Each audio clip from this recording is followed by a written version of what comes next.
Hi, ocean lovers. Welcome to Season 2, Episode number 1 of Dive Stories, brought to you by PADI, helping millions around the world to seek adventure and save the ocean.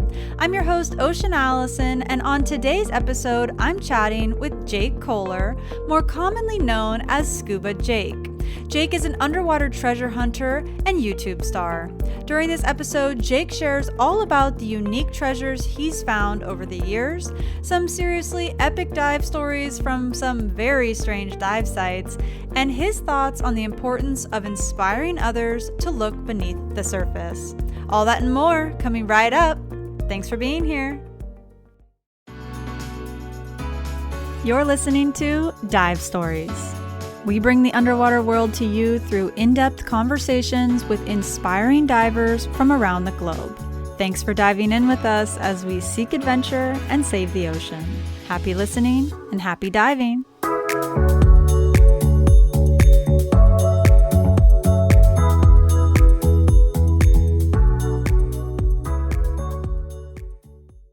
Today's Dive Stories guest is underwater treasure hunter and YouTube star Jake Kohler, more commonly known as Scuba Jake. So Jake, welcome to Dive Stories, and thank you so much for joining us on the podcast today.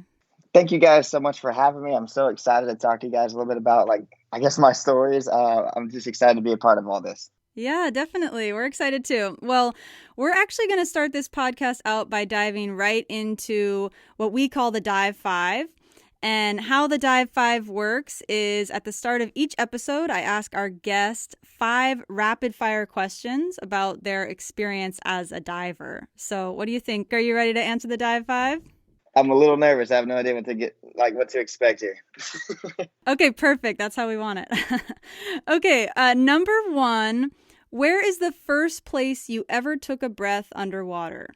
That's here on the Chattahoochee River, my hometown of Columbus, Georgia. Awesome. Okay. Number 2, in one word, how does diving make you feel? Scuba diving at first, used to get me pretty nervous. You're going underwater in a world you don't really know.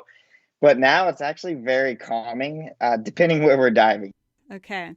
Number 3, what is your favorite piece of treasure you've ever found underwater? Oh gosh, that's a hard one. I don't know. I would say my favorite treasure I've ever found would maybe be my very first gun. I found a pistol in the Chattahoochee River, and that find single-handedly changed my entire life. I uploaded it on YouTube. The video went viral. I don't know. There's so many crazy finds, expensive and rare, but that pistol did change my life, and that's probably one of my best ones for sure. Okay, and number 4, would you say that you prefer freshwater diving or saltwater diving? To be honest, I don't really have a preference. It's really where the best treasure's at or what I'm searching for. Cool. Okay, the last one, number 5, where is your dream dive location that you haven't gotten to dive yet? Like I said, I just love treasure hunting, and scuba diving just allows me to, kind of treasure hunt everywhere easily. But I will say I've only been to Oahu, and I loved it. There's so many waterfalls to treasure hunt, and I just love taking a scuba tank places where not many people think about. So maybe other islands in Hawaii, or maybe I've had Bermuda on my list. I don't know. I don't know where that next journey will lie, but I'm just excited to dive in something new. Well, thank you so much for answering the Dive 5, Jake. We're going to get a little more in-depth now by jumping into the core of the interview. And I want to start out by asking you about this whole underwater treasure hunting thing and how it started for you. I know you grew up mostly in California, and, you love surfing and you love being in the water. And in 2015, you were living in Georgia near the Chattahoochee River, like you mentioned in the Dive 5. But I'm curious, what was it that made you want to look beneath the surface of the Chattahoochee River, which, is not super common? And what did you initially find that sparked this obsession with treasure hunting? So for me, I love making videos online. I wanted to be, like a YouTuber or something like that on the lines. And I started making gaming videos, and I loved it. I had so much fun. I just loved, looking at all the comments and just looking at my memories. But I just, it wasn't taking off the way I wanted it to. So I started branching out when I moved from California to Georgia. I was a little older. I'm out of school and I didn't have a lot of friends. And I just remember like just going down to the river by myself. And I just love fishing. And I just like, I got out of the room because I just hate being in the room all the time. I was gaming nonstop trying to make that dream happen. And I just went down fishing one day and I didn't have a lot of money at the time. And I just used my surfboard I grew up on in California to paddle around the river and to all the different islands to fish. And I would use, all these expensive lures at the time, and you'd lose them left and right because you're learning a new environment. And I didn't have enough money to buy more lures. So one day I was like, I'm just going to bring my goggles down and dive down and grab them anytime I lose them on a rock. And I remember the first time I put a pair of goggles on, it opened up to a world I never knew existed. There's fishing lures and phones and GoPros everywhere, just littered on the bottom of this floor. And I was like, wow, this is pretty crazy. And I decided to make a video of it. And I told everyone, if you want to see another one, leave a like. And then we got a lot of likes. And then I did another one. And then I did some research. I saw that there's some other people maybe online doing something very similar, but not like exactly like this. But I was inspired. I was like, wow, there's so much cool stuff to find. There's a couple people doing it online. I was like, I would love to kind of maybe mess around with this genre. And I just put on that pair of goggles the next day, went back down and found some more great stuff. And they got me thinking later down the line. I was like, if I had a scuba tank, it would unlock so much more because right now I'm just holding my breath. You got to dive down 20 feet to hopefully find something hidden in the crack of a rock. But if you had a scuba tank, it would just be really easy. But that's pretty much where it all started because I didn't have a lot of money and I was losing my fishing gear and I had to go get it. Wow. And now it's just opened up this whole world. And from there, like you said, you started posting more and more and more of these underwater treasure hunting videos on your YouTube channel. And for listeners that don't know, Jake's YouTube channel is called D Almighty. It's spelled DALLMYD. And currently his channel has more than 12 million subscribers, which is just totally amazing, by the way. Thank you. But one thing about your YouTube channel that I think really captivates people is that you're often diving in some pretty odd locations, right? Like dive sites in rivers like you were just talking about and lakes that most people are not necessarily exploring due to like where they are, the water clarity, the water temperatures, all these kinds of variables. Mm-hmm. So I'm curious for you, what do you love about exploring these unconventional dive sites? Like, first off, I love diving the beautiful locations. I think it's so awesome. It's just for me, I just love searching for things. And you got to go places where maybe people don't go. And sometimes I have like video ideas in my mind, do I want to find a phone, like the newest phone or the newest Apple Watch, or do I want to find a murder weapon or, things like that. So I just think it's really fun. It's very challenging to, let's just say, you want to find a gun, you got to think like a criminal and you just put that time in and you're like, all right, this bridge could be a really good bridge. Let's go dive in the river and see if we can come across it, because it's not only finding crazy things like that, it's also potentially bringing closure to family members. These weapons could have been used in a crime.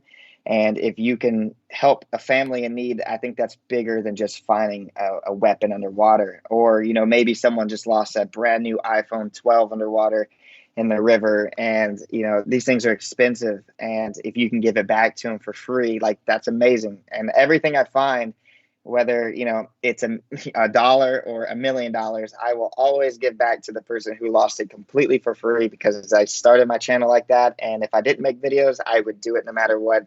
So on or off camera, I give everything back just like that. But I just think it's fun diving in places that maybe not the normal person would think about diving. Because you find some incredible stuff. Yeah, well, that's obvious. And so what are some examples of the treasures that you've found over the years? I know you've mentioned a couple, but like, what are kind of the most common ones that you're always finding? I'd say the very most common are Apple Watches. Anywhere you go in the world, if anyone's having an Apple Watch, you're going to find them. And they're just falling off people's hands left and right. It's just because of the design of them. iPhones and phones in general, you're going to find them everywhere, anywhere anyone's in the water, tubing, having a good time. Anytime you mix maybe alcohol or things like that, you're bound to lose stuff. So iPhones and Apple Watches are always a number one I'm going to find pretty much everywhere. But I mean, there's just so many things to find, and it's just limitless. And I think that's why it's just so much fun to go scuba diving and searching for things. Yeah, cool. So whether you're free diving or scuba diving, because I know, you do both a lot, in addition to your dive gear, what kind of additional treasure hunting gear do you typically bring with you underwater in order to find all these crazy items? That's a good question. It varies per treasure hunt. So let's just say I'm searching for someone's ring. I'm going to bring my big metal detector underwater, and it has discrimination mode, so it's going to help me kind of pinpoint that find quicker. And then I also have a metal scooper to kind of scoop through the muck or mud and to help find whatever I'm searching for.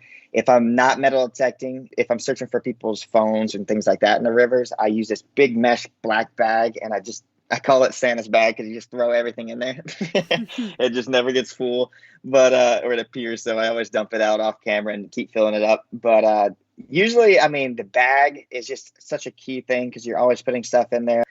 Other than that, I mean, I wear my goggles and my camera on top so I can record all my adventures. I'm always wearing a PFD just because here in my hometown there's a lot of drownings, and I just want to promote wearing a PFD no matter what. I think it's pretty cool, and my PFD acts as a bunch of different things. I can put water inside of it and use it as a drinking source. Use all my bags attached to it so you can just have stuff like if you're crystal hunting, throw your stuff in the bag, but you don't have to carry your bag, things like that. But another important tool I like to use is a couple dive knives. I have one on my arm and one on my leg. Usually the one on my arm is always there, and I use it every single time because you never know what's going to happen. I've been hooked left and right, especially in my river. It's like a world famous spot for fishing, and people use braided fishing line, and you're not going to be able to cut it off with your fingers. So um, knives and scissors are always important. But other than that, I mean, I just really run and gun. I try to keep everything very simple. So, yeah, I mean, another aspect of what you do that I really, really love, and I think so many other people that watch your videos love, and I know you just noted this a minute ago, is that you love returning the items that you find, like to anybody that you can, right, in any way that you can. Hmm. Um, and I know you even invite people, like you have an email address that people can reach out to you if they've lost something underwater, and you'll go and find it, which is just so awesome. So, you know, what are some of the items that you've been able to successfully return to people? Like items that you're typically able to return, and then maybe some things where it was like you were just so shocked that you were able to return it to them and they were so grateful. So through the email, I actually hired my family to help me, run this YouTube stuff. And my sister Hannah is in charge of answering all the emails, and she has a world map of all the things people may have lost. And I can't find everyone's stuff, but what we do is we log everything in. And basically, if I'm in like that area, I will try my very best to knock it out and try to find that lost item for those people for free. And the things people lose are, a lot of rings, phones, watches, some very important things like necklaces that belong to someone in a family, things like that. For me, I think some of the just unbelievable finds would be some of the rings that are captured on camera that they lose. Like I just went up to Michigan to help a couple. A guy named Logan lost a ring while proposing. I just uploaded a video too, and he lost it. And I saw the ring bounce off the pier into the water, and I had no idea how deep the water was, how clear the water was. But out of my pocket, I was like, "Hey, bud, I'm coming up there. I'm going to try to find that for you because she never got to see the ring." So I went down, took me a little bit, found the ring, and then he surprised her and got back down on one knee. I think stories like that are just what makes it super special and worth all the effort.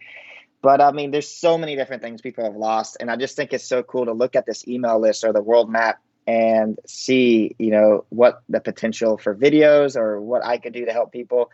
I mean, there's all types of stuff like crash helicopters, sunken boats, trucks and cars underwater. Like it's just ridiculous. But you really got to, I guess, handpick the things that you have time for when you're in the locations. But it is really fun. That's for sure. It's definitely one of my favorite things to do is those little rescue missions.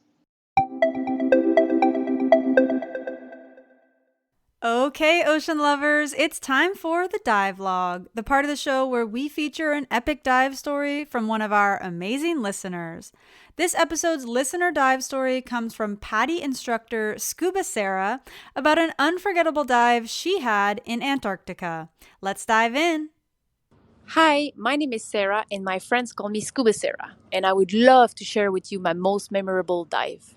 It took place in Antarctica. We were around 12 meters deep, the water was -1 degree Celsius. I was with my dive buddy, and suddenly, a big leopard seal came right face to face with me.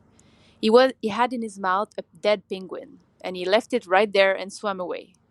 To be really honest with you, I just started to scream and hid behind my buddy because I just was took by surprise.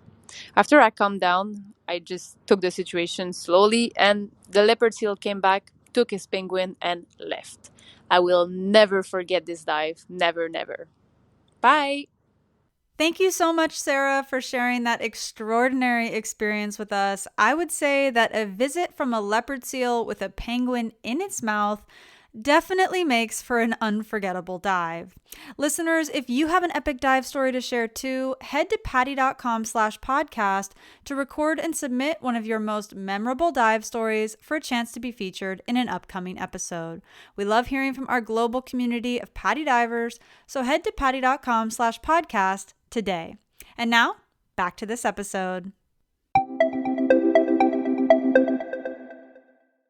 So, Jake, in addition to finding and sometimes returning these treasures like smartphones and jewelry and GoPros on your dives, like we just talked about, I know you also come across a lot of trash underwater, probably more trash than treasure, so to speak. So why is it important to you to also collect trash on your dives, and what are some of the most common trash items that you find?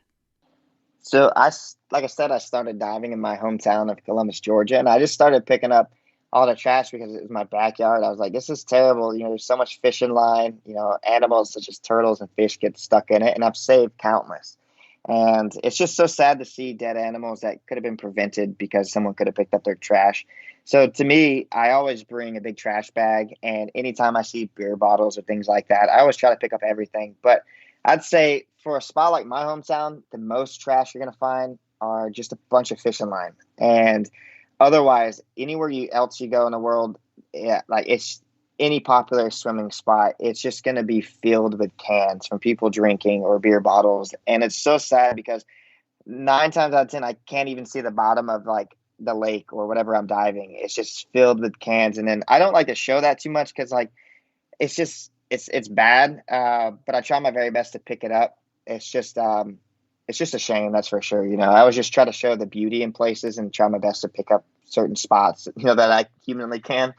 But yeah, cans and beer bottles are definitely the worst in other spots, fishing line in my hometown. But I mean, you can make a difference if one person goes out and picks up some trash along the bank and things like that. And I always tell everyone to do so. I think it's just so cool. We've gotten so many pictures of people doing that and influencing people like that. To do that is just amazing. So yeah, it's just sad to see, and I hope it changes. That's for sure. Yeah, definitely. And I mean, even these things that we might deem as treasures, I mean, you picking them up is really still cleaning, the bottom of the river, the bottom of the lake, or wherever you happen to be diving. So it's really cool that not only are you taking these quote unquote treasures out and removing that debris from the underwater environment, but you're also taking the literal trash, like, cans and whatever else. So that's really awesome. And thank you. I love to hear that you're inspiring your viewers to join in and clean up as well. That's really cool. Thank you. Yeah, I think it's really cool to pick up all the technology stuff too. And I had that thought. I was like, it's all just trash in general, but treasure is what you make it, whether the people or the places and things like that. So it's just fun. Yeah, totally. I love that. Now, another type of underwater treasure, so to speak, you've found in several of your videos over the years are shark teeth, particularly, really big teeth from prehistoric megalodon sharks. So I'm curious, where are some of the places that you've found them or gone searching for them? And what do you love about finding shark teeth?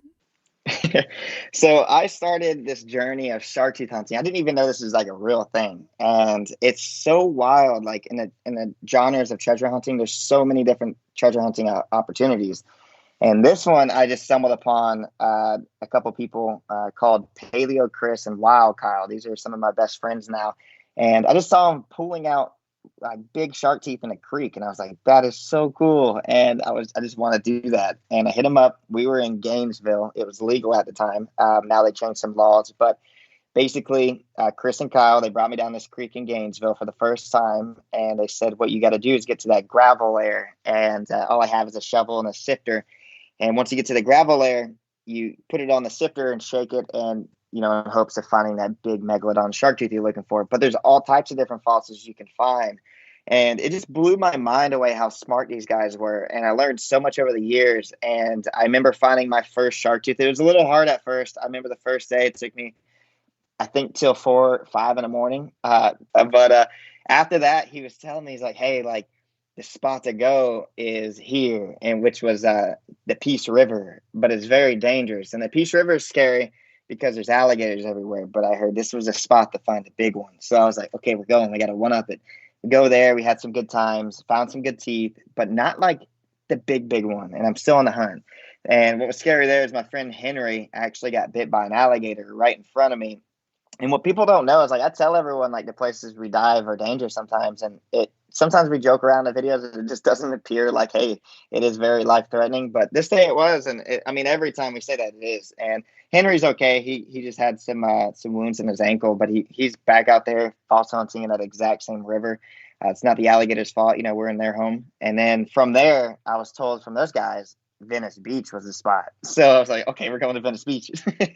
So we go to Venice Beach, Florida. And the first day we found a few here and there, but nothing still like that big one I'm searching for. And then the next day, my friend Brandon came out, and I was like, Brandon, we're going to find some, man. We found a couple good little ones yesterday. I think this is the day.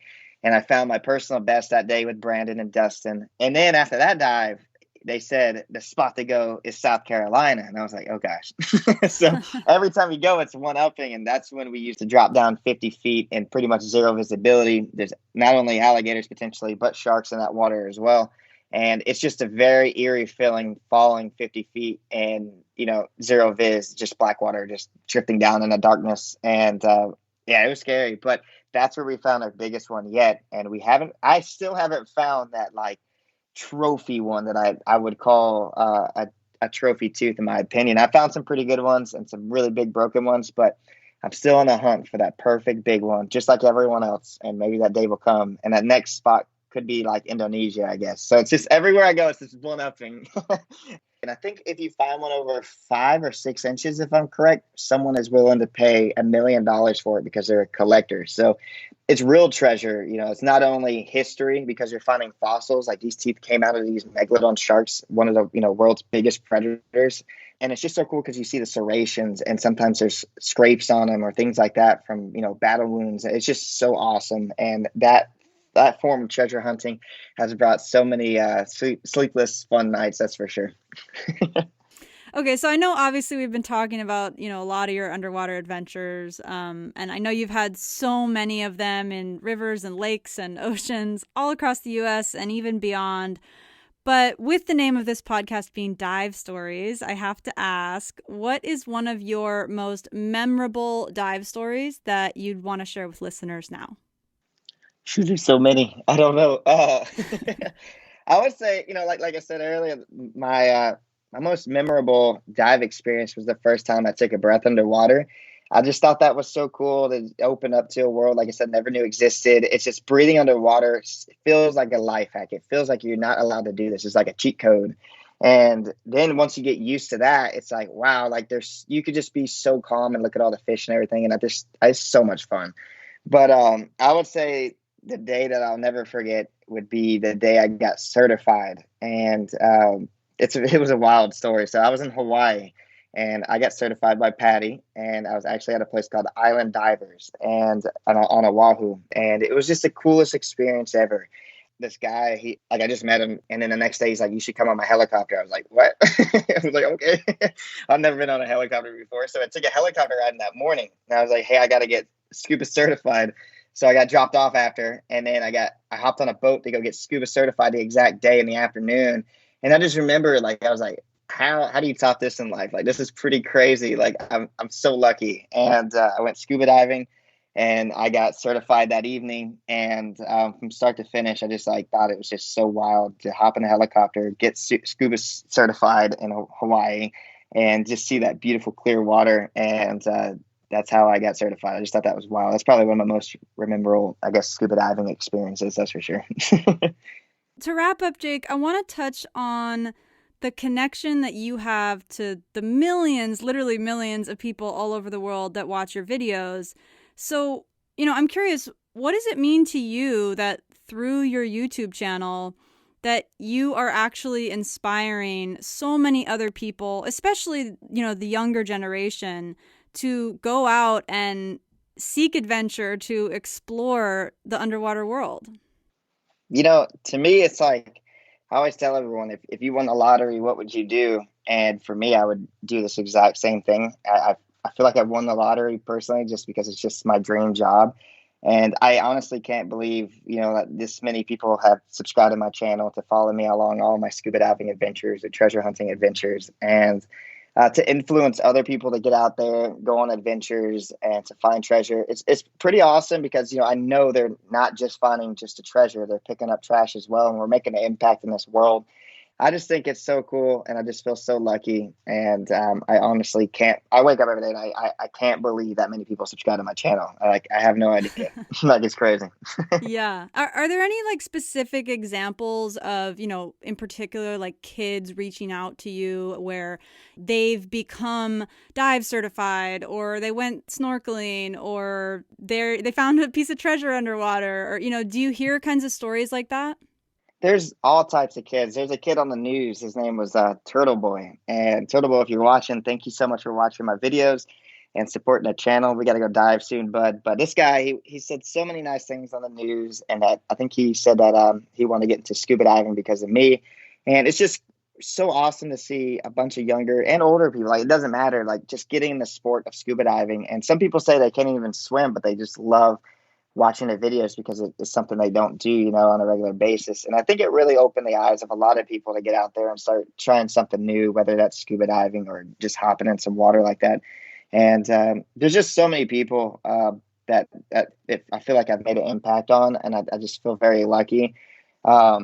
Just recently, there was a kid I've made a video with, Braxton, and his wish was to go on an adventure with me, and it was his make-a-wish, and I took him out for the day, and he found so much treasures. And I just thought it was so cool that young or old, these guys are just wanting to come out, go on a treasure hunt with me, or go on their own, and I just think it's pretty amazing.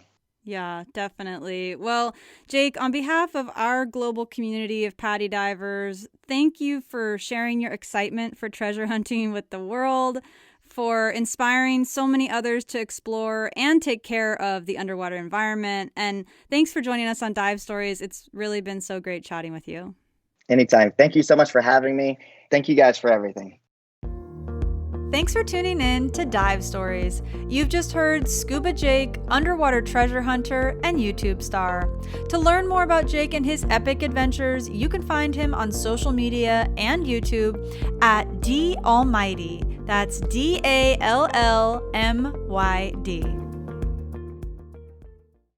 Inspired to connect with the ocean further? With PADI e-learning, you can start your next dive adventure right now from the comfort of your own home. E-learning allows you to complete the online portion first, and then connect at any time with a PADI dive center or resort to complete your in-water training. Whether you're just starting or continuing your diving journey, PADI e-learning is an ideal way to jumpstart your next underwater adventure. This has been Dive Stories, brought to you by PADI. Seek adventure, save the ocean. If you love the ocean and enjoyed this podcast episode, please subscribe to Dive Stories in your podcast app and feel free to leave a review. Follow PADI on social media and head to PADI.com to join our community of torchbearers working together to seek adventure and save the ocean. I'm your host, Ocean Allison. Happy diving!